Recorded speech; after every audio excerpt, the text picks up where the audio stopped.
जालन्यात आज 10वीचा पेपर होता, आज 10वीचा पेपर फुटलेला आहे, काय सांगाल? त्याची चौकशी केली जाईल आणि आम्ही ठरवलंय कॅबिनेटमध्येच की कॉपी मुक्त महाराष्ट्र करण्याचा संकल्प आपल्या सरकारने घेतलेला आहे आणि ज्यामध्ये जे दोषी असतील त्यांच्यावर कठोर कारवाई केली जाईल. बोरा समितीच्या रिपोर्ट बद्दल माहिती केंद्र सरकारने दिली की असा रिपोर्ट आमच्या रेकॉर्डमध्ये नाही, वारंवार महाराष्ट्राचे राजकारण त्याची मी माहिती घेतो. सर, आज काही मोठे नेते, काही नगराध्यक्ष, काही नगरसेवक या ठिकाणी नागपुरात प्रवेश करतायत. तुमची होर्डिंग दे धक्का लागले, नेमके कोणाकोणाला धक्के देणार आहे विदर्भातील दौरा? जपानचा याला संदर्भ आहे, जपानचा संदर्भ आहे. ज्या पद्धतीनं रोज येत आहेत, धक्का देत आहेत. जपान झालाय, उद्धव ठाकरेंचं म्हणणं आहे. हिरोशिमाचा बॉम्ब तुम्ही टाकला होता, उद्धव ठाकरे म्हणतायत जपान त्यांचा झाला, त्यांच्या रोज भूकंपाचे धक्के बसतायत. त्यामुळे तुमचा बॉम्ब नागपुरात कोणाला धक्के देत आहे आज? तुम्ही दिसणार पण नाही, उद्धव ठाकरे म्हणाले. कसं आहे, ह्याच्यामध्ये काही लोक म्हणाले धक्कापुरुष झालोय. खरं म्हणजे त्यांना या विधानसभेच्या निवडणुकीमध्ये लोकांनी मजबूत धक्का देऊन कायमचं घरी बसवलेलं आहे.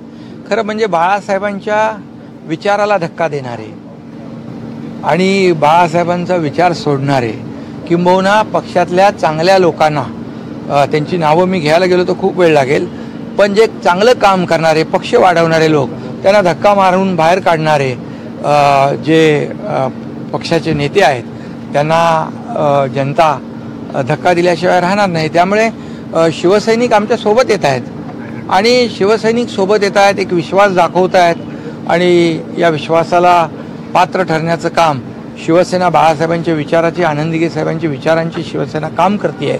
आणि म्हणून एक शेअर बाजाराचं तुम्हाला मी सांगतो, शेअर बाजारमध्ये ज्या कंपनीचे शेअर, त्याचे क्रेडिबिलिटी असते आणि विश्वास असतो, ते शेअर लोक खरेदी करतात. किती बाजारामध्ये उलथापालथ झाली तरी ते शेअर खालीवर होत नाहीत, असे आमची शिवसेना आहे. आणि त्यामुळे या शिवसेनेवर लोक विश्वास ठेवत आहेत. खरं म्हणजे काम करणारी शिवसेना, बाळासाहेबांचे विचार पुढे घेऊन जाणारी शिवसेना, आनंद दिघे साहेबांचे विचार पुढे घेऊन जाणारी शिवसेना आणि विकासाला प्राधान्य देणारी शिवसेना. म्हणून 2.5 वर्ष मी जे काम केलं, महायुती, मी, देवेंद्रजी, अजितदादा, एक टीम बनवून काम आम्ही केलं आणि त्याचा परिपाक जो आहे या विधानसभेत दिसतोय. नाशिक रायगडचा तिढा कधी सुटणार? पालकमंत्री लवकरच सुटेल तिढा.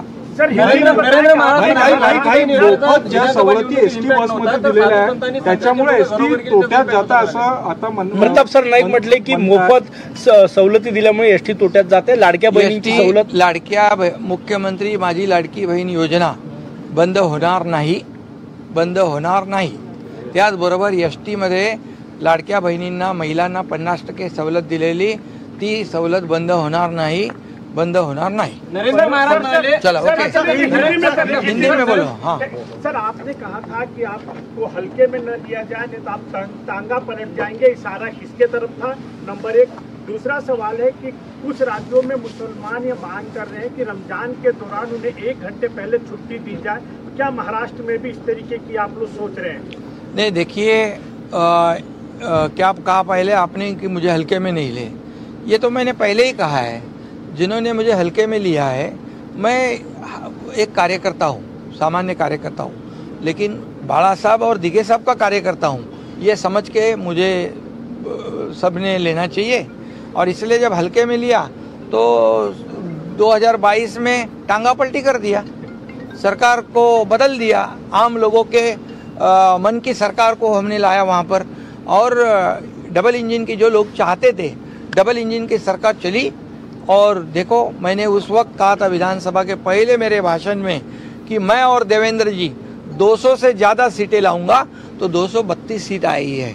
और इसलिए मुझे हल्के में मत लेना.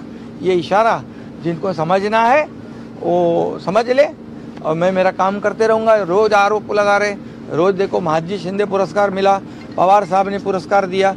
एक मराठी माणूस को एक पुरस्कार देता है, जो महापराक्रमी महादजी शिंदे, ये बहुत बड़े योद्धा थे, उनके नाम से महादजी शिंदे राष्ट्र गौरव पुरस्कार मेरे जैसे कार्यकर्ताओं को दिया गया. उस पर भी कितनी जलन हो गई, कितने जलोगे, एक दिन तो जलकर खाक हो जाओगे. और इसलिए मैं कहता हूँ कि उस वक्त पवार साहब का भी अपमान किया, जिन्होंने उनको मुख्यमंत्री बनाया था. उनका भी अपमान किया, साहित्यिक लोगों को दलाल कहा, उनका भी अपमान किया, महाजी शिंदे जी उनके वंशजों का भी अपमान किया। मेरा तो अपमान छोड़ो, और उसमें अमित शाह जी का भी नाम जोड़ा गया। बोले ये पुरस्कार अमित शाह जी को है। क्यों? क्या ये सब चल रहा है? कभी तो सुधरेंगे कि नहीं? और इसलिए मैं अभी भी कहता हूँ, देखो मुझे कितने भी आरोप लगाओ, कितनी भी गालियाँ दो, लेकिन जब तक ये पूरी जनता महाराष्ट्र के हमारे साथ है तब तक मुझे कोई चिंता नहीं है। नरेंद्र महाराज वो प्रस्ताव कोई आया नहीं है अभी हमारे पास। विधानसभा निवडणुकीत लाडकी बहीण योजनेचा इम्पॅक्ट नव्हता, साधू संत आणि संघाचे लोक घरोघरी सगळ्यांचा इम्पॅक्ट सगळ्यांचा होता। लाडकी बहीण, लाडके शेतकरी, लाडके तरुण, लाडके ज्येष्ठ, साधू संत, राष्ट्रीय स्वयंसेवक संघ, सगळ्या लोकांनी काम केलं, साधू संतांनी केलं, आणि त्यामध्ये नरेंद्र महाराजांचं देखील मोठं एक अधिष्ठान आहे।